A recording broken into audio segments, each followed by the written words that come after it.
Assalamualaikum warahmatullahi wabarakatuh. Good evening. My name is Adhariannur Hasan from D4 Anesthesia class, University of Harapan Bangsa. I'm here want to present my presentations based off of February evaluation 2 by Miss Nico. By Miss Nico. For the topic, I am tasked of topic 1, meaning is the topic is greeting customs around the world. Okay, for the first custom of greetings is in Tibet, and the custom of their greeting is sticking out tongue. It all began with monks who would stick out their tongues to show that they came in peace and warn the resignation of a cruel 9th century king named Lang Dharma, who was known for having a black tongue. Needless to say, the greeting go on till this day. It's a bit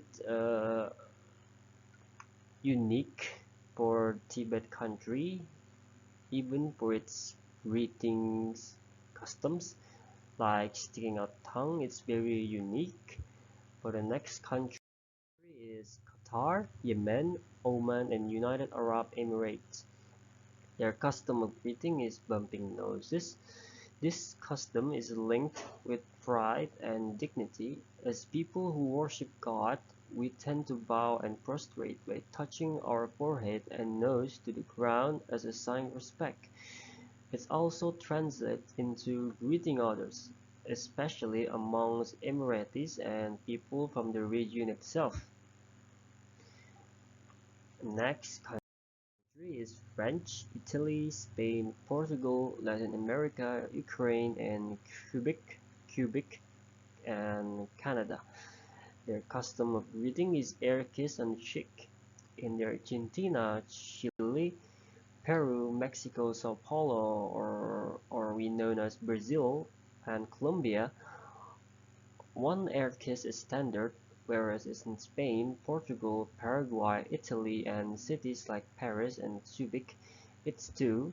In Russia and Ukraine, it's three is the normal, and in some part of French, it's up to four kisses on the alternating cheeks. So here we can see President Obama are air kissing on the cheek of a woman. It's it's have a different technique based on the country itself. In Argentina, they are only one kiss, and like in Paris, they are two. So one on the left, one on the right, and there are four also, especially for parts of French. So it's two on the left and two on the right. And also there are some tricky genders and relationship rules too. In all of the country mentioned, women air kiss women, and most of them are men air kiss women. For the next country is New Zealand. Their customs of greetings is rubbing noses or rub nose and sometimes forehead. This pressing together of forehead and nose is what New Zealand's indigenous Maori people call a sharing of breath. The technique signified a sacred welcoming of a visitor into Maori culture, and is used at Pauriri, Maori or also mean Maori welcoming ceremonies, Pauriri. Although the honor requires an invitation and isn't extended to everyone, so it's only for certain people, not for public, and it's unique because it's only uh, for an invited people, so it's unique. It's not this kind of greeting is not for every people to try and to do. Next we have country named Botswana, China, Germany, Zambia, Rwanda, Middle East, and many other parts of the world, which the custom of their greeting is shake hands or handshake. It is pretty basic greetings. It's but handshake isn't as simple as we know. There are many differences between country, between technique or stuff that differentiate between the culture of them. For example, in Middle Eastern country, handshakes involve the right hand only, or the left hand is considered unclean. In China, visitors to China will want to lighten their grip when doing a handshake, while folks introducing themselves to German in Germany should know to stop after one firm downward yank. So they shake hands firmly and then they yank their hand one only to downside. And while in China there's no yanking, they're only lighten their grip. So there are many kinds of handshakes around the world, not only one. So it's rather unique. Even as it's simple as we know, it's unique. It's still unique. For the next is we have Zimbabwe and Mozambique. Their culture of greeting is clap your hands.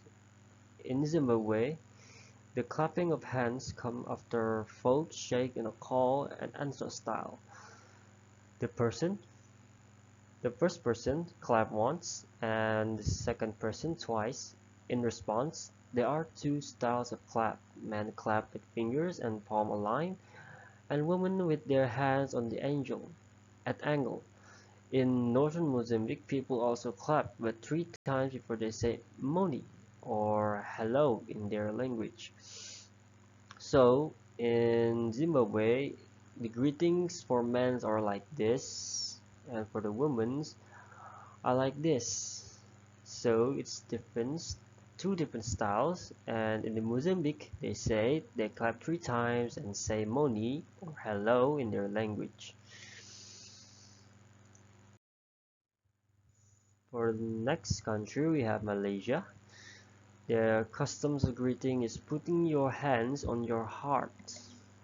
They say it's very formal, but this traditional Malaysian greeting has a particularly lovely sentiment behind it.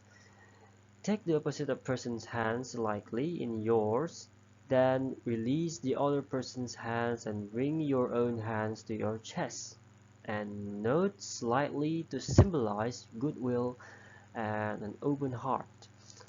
It's polite for the other person to return the gesture.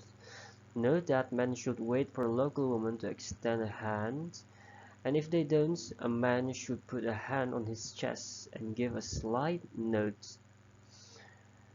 It's for me, it's rather complicated, but it's not very public. It says very formal, so it's only meant for someone's very important or sometime very important meeting, perhaps sometime, but not maybe not for everyday use. So it's also unique for for the next for the next country.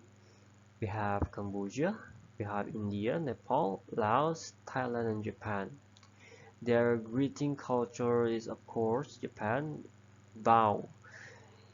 In India, Nepal, Cambodia, Laos, and Thailand, first, their technique of bowing is different from the Japan. Their technique is press your palms together in upward pointing prayer position like this at the heart level or higher, then bend your head slightly forward to take a bow. In India and Nepal, you might hear the phrase Namaste uttered during this greeting. So when they greeting, putting their hands like this and bow, they say Namaste for India and Nepal.